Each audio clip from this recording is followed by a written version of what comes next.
මම අදත් ඉන්නේ දැන් ස්විට්සර්ලන්තයේ. ඉතින් පොඩ්ඩක් අවට බලන්නකෝ ඔයගොල්ලෝ ලස්සන මේ ගෙවල් දොරවල් ලස්සනට තියෙනවා. ඉතින් මම අදත් හදන්නේ වෙනද වගේම ලංකාවේ දේවල් පිළිබඳ යම් කිසි පොඩි කතාවක් කියන්න. ඉතින් මේ අවට සුන්දරත්වයේ බලමින් ඒ කතාව ඔයගොල්ලෝ අහන්න.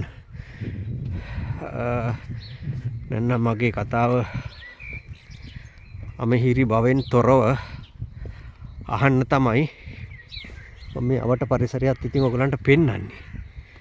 ඒ තේරෙන ඇති ලස්සන එකේ ඒ ලස්සන ඉඳදරා ගනිමින් S2කට මේ බලන්න පේනවනේ හොඳ පරිසරයක්.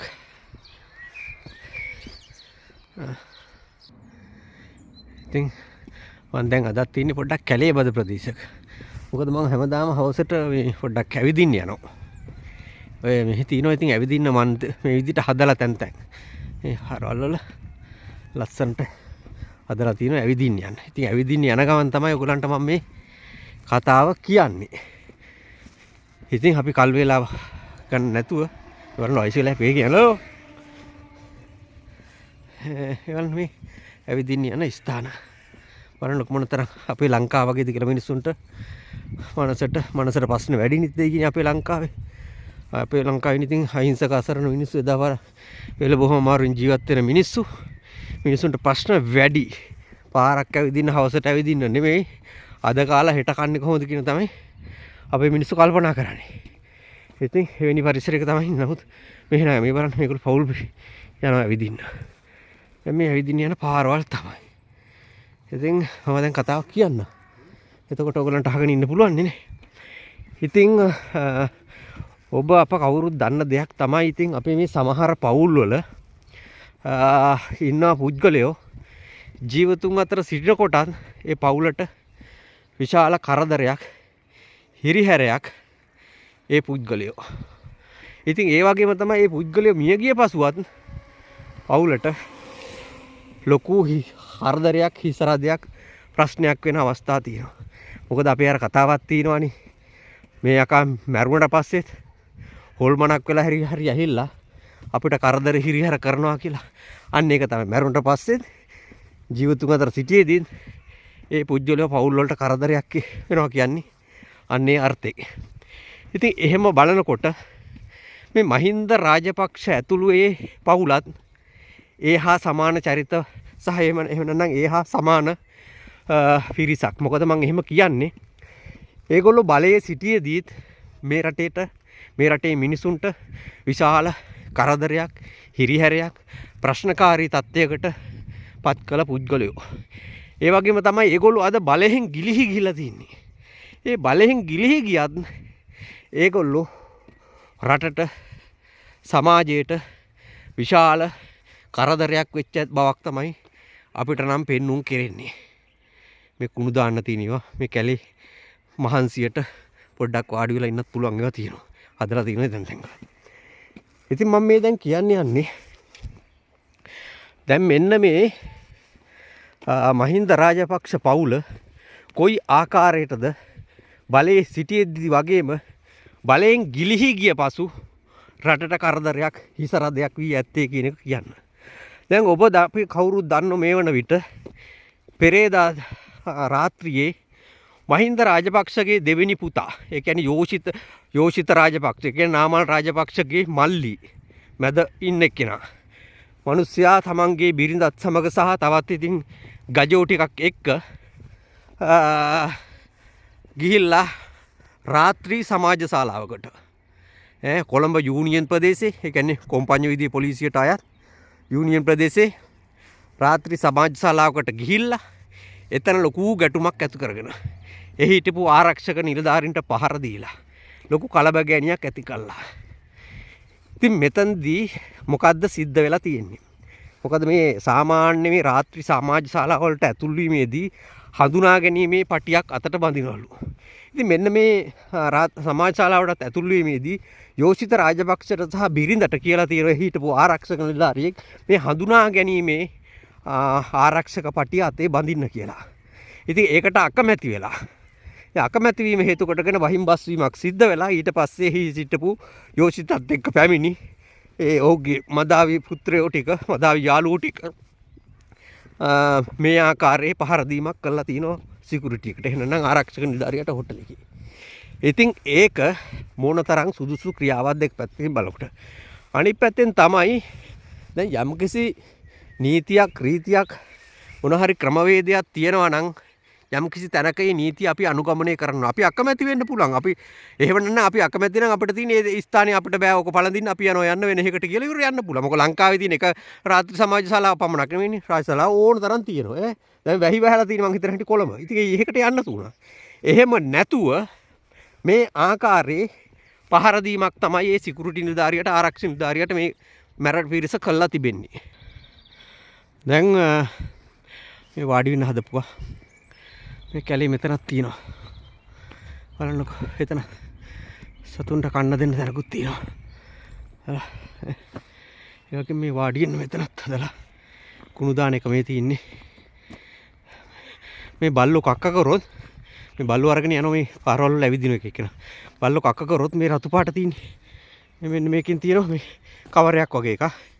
ඒක අරගෙන ඉවරලා බල්ලු කක්ක ඒකට දාලා මේකට දාන්න ඕනේ. බල්ලෝ තැන් තැන් වල කක්ක කරලා බෑ. එහෙම කක්ක කරොත් අර රතු පාට මේකට අරගෙන අර විදිහට දාන්න ඕනේ. නැතුව බෑ ඒක තමයි මේ හදලා තියෙන සිස්ටම් එක. ඒක හොඳ ක්‍රමවේදයක්. ඉතින් මේ තියෙන බලන්නකෝ කැලෑවට පල්ලමින් තමයි මේ නගරේ ප්‍රදේශය පෙන්නුම් කරන්නේ. ලස්සනයිනේ. රයිට්. දැන් අපි එහෙනම් පොඩ්ඩක් ඉස්සරහට යන්නේ. බලන්න මේ කැලේ ඇතුලේ කොහොමද කියලා බලන්න. ඉතින් ඔයගොල්ලෝ බලන්න ආවට මම කතා කර කියන්න. දැන් මම අර පෙර ප්‍රකාශ කරව ආකාරයට දැන් යෝෂිත රාජපක්ෂලාට මේ වෙලාවට මේ වෙනකොට බලේ නැහැ. ඒගොල්ලෝ දැන් බලයෙන් ගිලිහිලා තියෙන්නේ. දැන් බලයෙන් ගිලිහි ගිය පුද්ගලයෝ මේ විදියට මේ අවස්ථාවේ හැසිරෙනවා නම් බලය තිබෙන අවස්ථාවේදී කුමන ආකාරයට මේ පුද්ගලයෝ හැසිරෙන්න ඇද්ද? හොඳ උදාහරණයක් එක. ඔය පොඩ්ඩක් කල්පනා කර බලන්න. සිහි බුද්ධියෙන් යුතුව හොඳට කල්පනා කරලා බලන්න. මේ රාජපක්ෂවරු සහ රාජපක්ෂ පුත්තුරු බලයේ ගිලිහි ගිය අවස්ථාවක මෙහෙම හැසිරෙනවා නම් බලයේ සිටිද්දී කුමන ආකාරයේ හැසිරෙන්න ඇද්ද? ඒකම හිතා ගන්න පුළුවන්. පහුගිය මහින්ද රාජපක්ෂ පාලනය තුල මේ පුත්තු මොන තරම් නරුම විදියට හැසිරලා ඇද්ද කියන එක. දැන් ඒකට තවත් උදාහරණ කිහිපයක්ම දෙන්න පුළුවන්. ඒ තමයි දැන් අර ඔඩෙල් ආයතනය ටවුන් හෝල් එකේ තියෙන ඔරාලා ඔටුනු මම ඔරාලා ඔටාරා ගුණවර්ධනනේ. ඔටාරා ගුණවර්ධනට අයත් තිබුණේ දැන් නම් ඒක නෑ. ඒක උකුණල වෙන කෙනෙකුට. දැන් මේ ඔඩෙල් ආයතනයේ ඒ අවස්ථාවේ ඔය යෝෂිත රාජපක්ෂ විවාහ වීමට නියමිතව සිටි පෙම්වතිය වශයෙන් ඒ කාලේ හිටපු යසාරා අබේනායක ආනන්ද අබේනායකගේ දුව, ඒ වගේම හිටපු ගාමිණී පොන්සේක අපේ ජනප්‍රිය නළුවා, විශිෂ්ට නළුවා, ඔහුගේ මිනිපිරිය මේ යසාරා අබේනායක. යසාරාව තමයි ඔය යෝෂිත මුලින්ම විවාහ වීමට නියමිතව සිටි තැනත්තා. ඉතින් මේ යසාරා මෙන්න මේ ඔඩෙල් ආයතනයට ගොස් ඇඳුම් ගන්න එතෙන්දී අර මර්වින් සිල්ලාගේ පුතා ඉඳලා යම් විහිළුවක් කළා තුනා.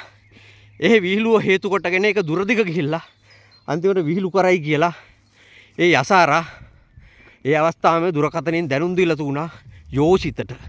යෝෂිත මොකද කළා තුනි ජනාධිපති ආරක්ෂක අංශේ ওই ශිරන්ති රාජපක්ෂගේ ආරක්ෂා බාරවල සිටි මේජර් කැප්ටන් එවනෝට කැප්ටන් විමලසේනට කැප්ටන් විමලසේනට කියලා ඉවරලා කණ්ඩායමක් ගෙන්නලා ඔය මර්වින් සිල්ලාගේ පුතාට හොඳටම තඩි බෑවා. මොකටද? මේ පුංචි විහිළුවක්. සාමාන්‍ය ඉතින් කොල්ලෝ කෙල්ලෝ ඉතින් ඔහොම තමයි පොඩි විහිළු කරනවා. ඒක සාමාන්‍ය දේවල්. නමුත් මේ විහිළුව කොතෙක් දුර ගියාද කියොත් අන්තිමට මර්වින් සිල්ලාගේ පුතාට ගුටි කන්න වුණා. ජනාධිපති ආරක්ෂක අංශේ. ඒක උචිත ක්‍රියාවක්ද? දැන් සමහරුන්ට කියන්න පුළුවන් මර්වින් සිල්ලාගේ පුතානේ ඔකට නම් දෙකක් යන්නේ එක හොඳටම හොඳයි කියලා. අපිටත් හිතන එහෙම ඒ පුතාගේ හොඳ බුද්ධියක් නෙවෙයි මැරෙක් නිසා අත්තල පුතාලා ඒගොල්ලොත් ওই රාජපක්ෂලා පිටින්නේ. ඔය බොහෝ මැර වැඩ කරේ, තක්කඩි වැඩ කරේ. ඉතින් එහෙම බලන විට මේ කැලේ ඇවිදින අය. ඉතින් hello, wie geht's? Good, hi, danke. Ja.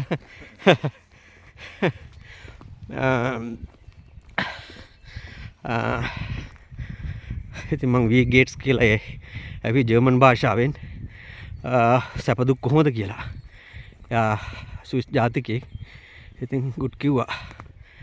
වී ගේට්ස් කියන්නේ ඔබගේ සැපදුක් කෙසේද කියන එක ජර්මන් භාෂාවෙන්. හරි, දැන් මං අපව කතාව කියන්න. ඉතින් මේ දර කපලා මේ ගස් කපලා බලන්න දාලා තියෙන හැටි මේ කැලෑවේ මේ කාලයක් ගියාට පස්සේ ගස් වල කල්ලිකුත් වෙනවනේ. සමහර ගස් වැටෙනවා. සමහර කල්ලිකුත් වෙන ගස් තියෙනවා. අර මිනිස් ජීවිතේ වගේ තමයි නාකි වෙනවා. ඔය ඉතින් ඒවා කපලා දාලා මේ ගොඩ ගහලා තියෙනවා මේ. පේනවනේ මේ කැලෑවේ. ඉතින් මෙන්න මේ කැලෑව. ලොක් කැලෑවක් තියෙනවා. Okay. Hi, good.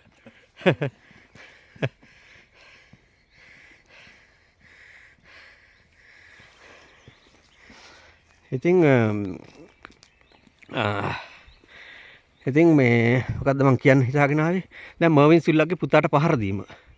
දැන් ඒක මේ උන්නිතින් ඔය දැන් එතන ජනාධිපති ආරක්ෂක අංශයේ නිලධාරීන් ලවා තමයි එදා ওই යෝෂිත රාජපක්ෂ තමන්ගේ පෙම්වතියට පහර විහිළු කිරීම සම්බන්ධයෙන් ওই පහර දීම සිද්ධ කරේ පුතා අන්ඩියට මර්වින්ගේ.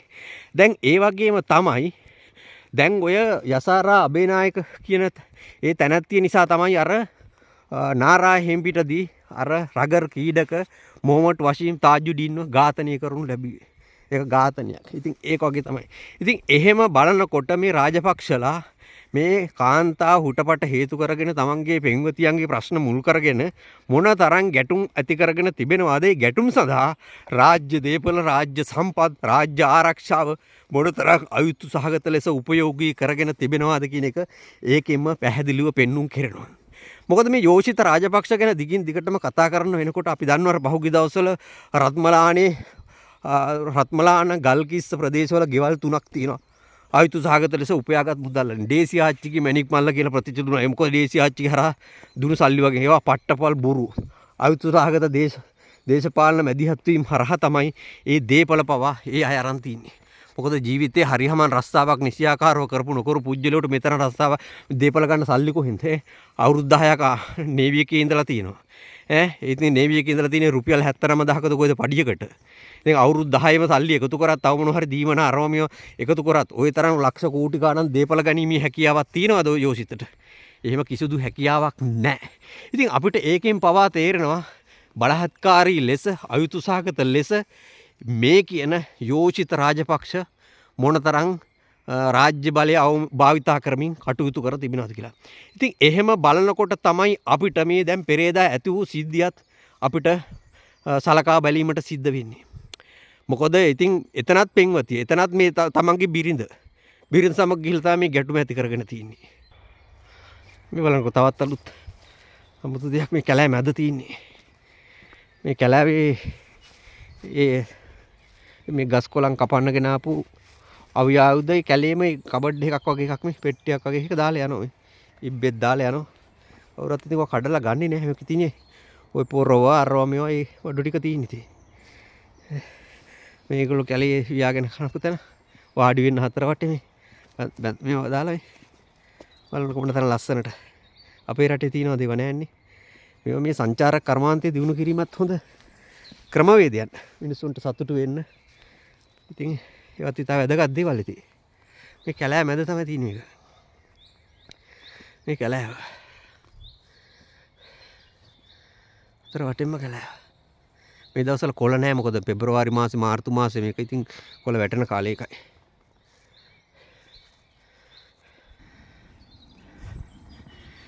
මේ බලන්නකො ලස්සන කොහොමද? ඉතින් මේ පල්ලියක් තියෙන ෂුට් කුඩා දේව මෙහෙම කරන්න. මේ හරක් ගවය ඉන්නවා තනකොළ කනවා.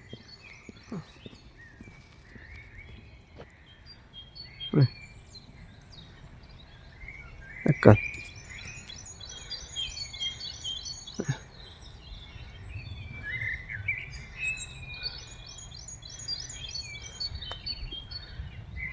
ලස්සනට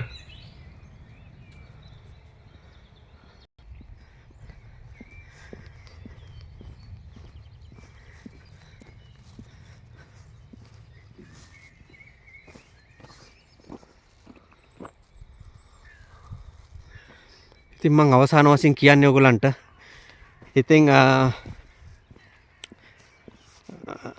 යෝෂිත රාජපක්ෂලාගේ මේ සිදුවීම අපි හිතනවා සර්වසාධාරණ කොම්පඤ්ඤු විදිය පොලිසිය පවත්වලා පරීක්ෂණ පවත්වලා අදාළ පුජ්‍යලෝ අත්අඩංගුවට ගෙන. නමුත් අපි දන්නවා මේකෙදි පැහැදිලිවම ගහපු පුජ්‍යලෝ තුන්දෙනාම අත්අඩංගුවට ගනි. නමුත් ඉතින් ඒගොල්ලන්ට ගහන්න එතනට ආධාර අනුබල දුන්නේ ඉතින් යෝෂිත රාජපක්ෂ කියන එක තමයි අපේ එක් පැත්තකින් හැංගීම් බවට පත් වෙන්නේ. නමුත් ඔහුව නම් අත්අඩංගුවට ගන්න එකක් නෑ පොලිසිය.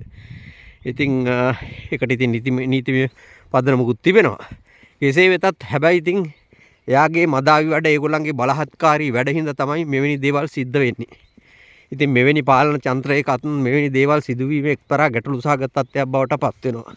මොකද මේකෙන් පේනවා මේගොල්ලන්ගේ චණ්ඩිකම් රාජපක්ෂලාගේ තාමත් නැවතිලා නැහැ. ඉතින් බලය තාමත් අයුතු ලෙස පාවිච්චි කරනවා.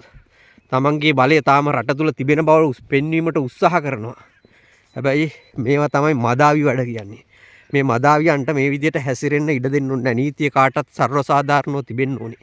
ඒක තමයි අපේ එකම පැතුම සහ ඉල්ලීම් බවට පත් වෙන්නේ. ඉතින් මේ වගේ අයට නිසි දඬුවම් දිය යුතුයි. ඉතින් මේ පිළිබඳව ඔබගේ අදහස් උදහස් ඇති ඉතින් කමෙන්ට්ස් කරන ලෙස මම ඉල්ලා සිටිනවා. ඒ වගේම අපේ මේ ශ්‍රීලාල් channel අලුත් YouTube එක ඉතින් ඔක ළඟ subscribe කරන්න ලෙසත් මම ඉල්ලීමක් කරනවා. ඉතින් ඔයගොල්ලොත් බලන්න. ඉතින් ජය වේවා එහෙනම්. අපි තවත් වැඩසටහනකින් හම්බෙමු. බලන්න ලස්සන මේ මං ආපු පැත්ත. දැක්කනේ. හරි එහෙනම් හෙට හම්බෙමු. ජය වේවා.